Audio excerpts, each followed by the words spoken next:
What's up guys? Welcome back to my channel. My name is Chels, and if you are trying to lose weight on a plant-based diet, then this is the channel for you. Today I'm going to be sharing my top 5 tips to help you lose weight on a plant-based diet. This is a great place to start if you've been wondering how the heck do I get started. This is how I personally lost about 40 pounds since I shifted my diet. And no, I did not do that by going vegan. I actually struggled with my weight for about 10 years, even on a plant-based diet. Before we get into what these 5 tips are, I wanted to share with you why they work, because I think it's really important that you understand this from a concept level so that you can understand the nuances of it. So fundamental weight loss 101 is that you must be in a calorie deficit to lose weight. This just means that you are burning more calories than you consume, so that your body is forced to dip into those stored fat cells that you have, and thus you start shrinking that stored fat. This is how any kind of weight loss works. It is the golden rule of weight loss. So when we talk about these tips that I'm going to be sharing with you,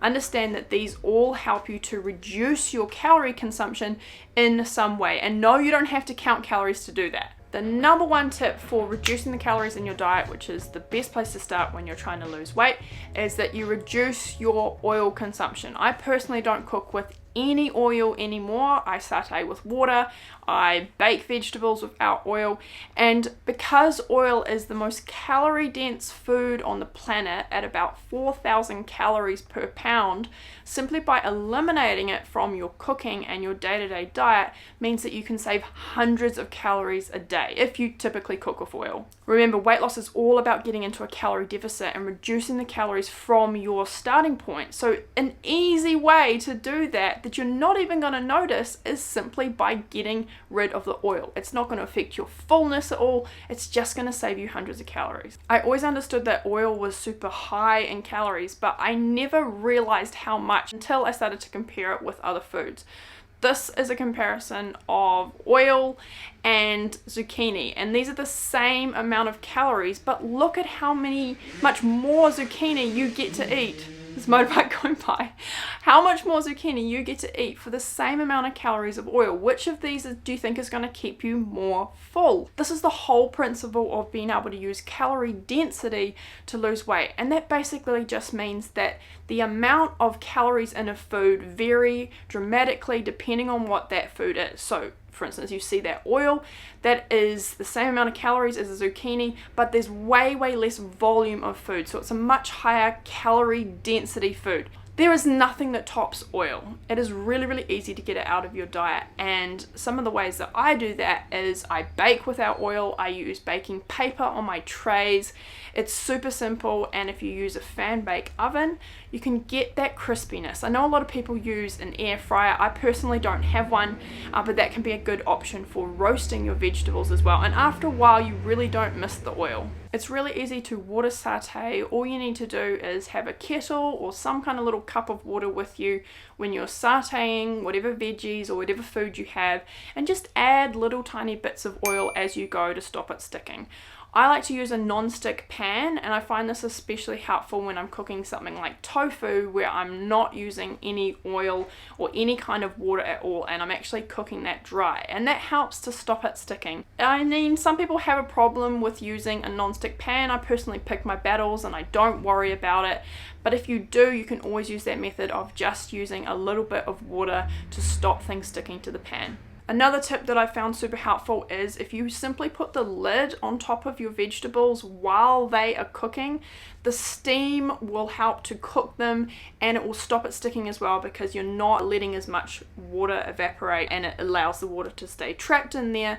Just keep it on a low heat and check it regularly, and honestly, if you give it a few tries, you can very easily get the hang of it. I've been doing this for years now, and I have no need to use oil ever again. I really never ever miss it.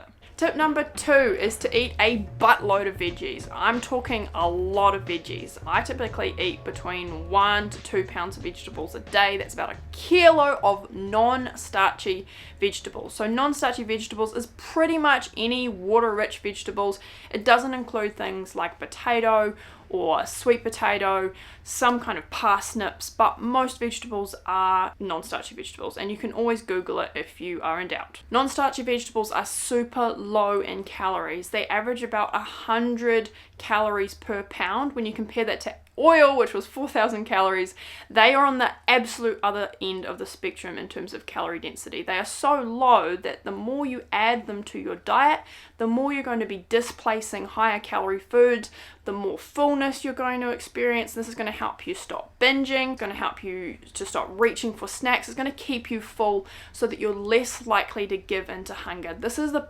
personal thing that I think has really made the biggest difference in my journey. I remember looking at that zucchini in the very beginning and thinking, man, I can eat a lot of zucchini, and it became a bit of a challenge for me to see how many vegetables I could eat. The biggest change for me is just in the way that I cook. So now when I cook, I'm thinking, how can I add more vegetables? So if I'm cooking spaghetti bolognese, for example, where you might make a sauce normally with something like TVP, which is like a textured soy protein, which is pretty high in calories, and maybe like a little bit of a tomato marinara. Now I'm thinking, how can I add so many vegetables this? If I was making a risotto, I'd be adding tons of broccoli and peas and onion and garlic, and just trying to bulk that out with more vegetables, because whether that's a risotto made entirely of rice or that's a risotto made of rice and veggies, I'm going to be eating the same or similar size portion if I can reduce the calorie density of that by adding vegetables and displacing some of that rice.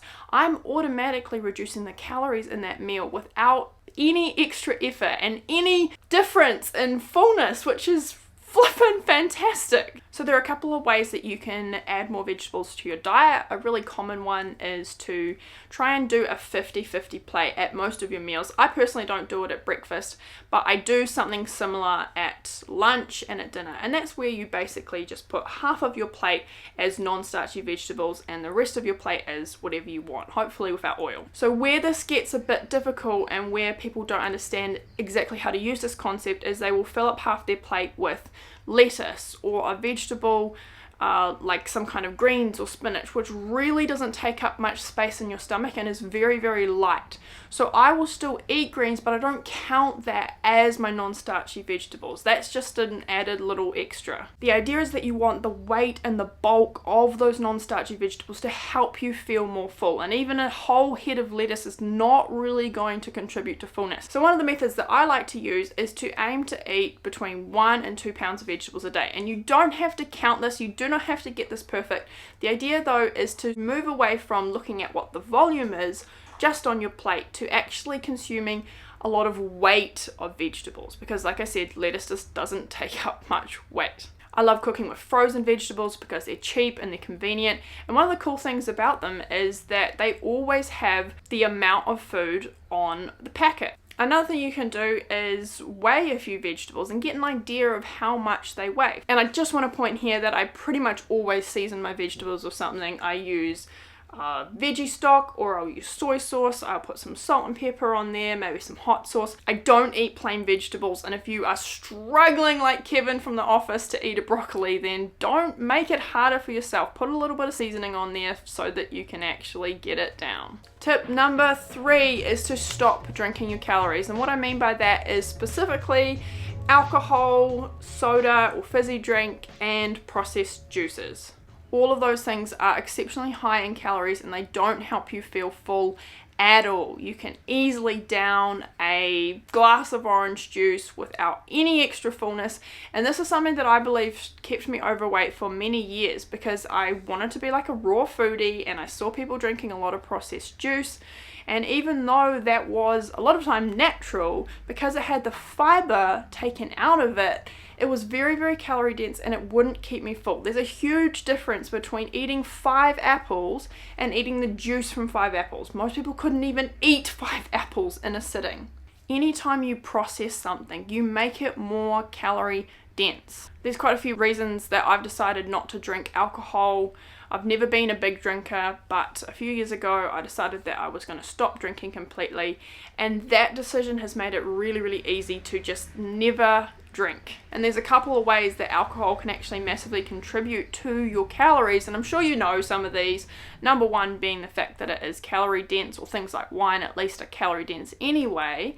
And then another thing that alcohol does is it does remove inhibition. So when you are drinking, you're more likely to be eating more calorie dense foods and more of those foods as well. And I'm not saying that you completely have to give up alcohol if you want to lose weight. Lots of people lose weight and they still have the occasional beer. But from a calorie perspective, because juice and alcohol and fizzy drink, they don't help you feel any fuller, they're one of the easiest things that you can remove from your diet or massively reduce from your diet that is not going to make you feel hungry. Switching from alcohol to water or to maybe like kombucha occasionally is not going to change how hungry you are. But it is going to reduce your calories by hundreds. It's the same kind of thing when you look at oil. Whereas if you were to reduce the amount of sweet potato that you eat in your diet, you're actually going to notice that you're going to feel less full if you take out food that is always filling your stomach. So the best bet for you to lose weight without that having a huge impact on your hunger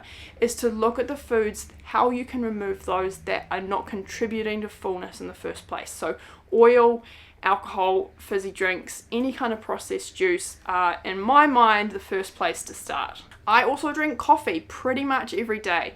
It has a little bit of soy milk in it. I've got no problem with having that at all. It doesn't add a ton of calories, and I'm not drinking that in place of water. It's just a little extra for me. So there is that. Number 4 is to prep your starches.